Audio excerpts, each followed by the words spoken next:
একজন আশেককে প্রশ্ন করা হয়েছিল, তোমার এক পাশে জান্নাত, এক পাশে মদিনা, তুমি কোথায় যাবা? আশেক মুস্কি মুস্কি হেসে বলে, 1,000,000 বার বলবো আমি জান্নাতে নয়, আমি জীবনে একবার মদিনায় যেতে চাই, জীবনে একবার মদিনায়। কিরে জান্নাতে কেন যাবি না?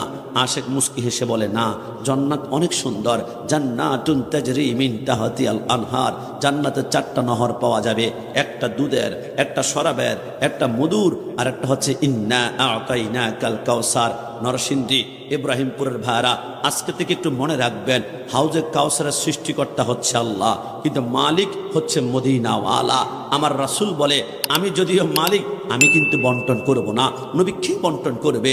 নবী আমার বলে, ওয়াল্লাহ বিল্লাহ তাল্লাহ, 3বার খোদার কসম করে বললাম, হাউজে কাউসার বন্টন করবে আমার ডানে একজন যুবক আর বামে আরেকজন যুবক, পূর্ণিমার চাঁদের চাইতে সুন্দর চেহারা হবে।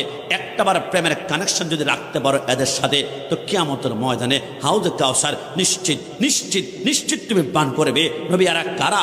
নামটা বলুন না। নবী আমার বলে, একজন হাসান, আরেকজন ইমাম হুসাইন। একটু জবান খুলে বলো সুবহানাল্লাহ।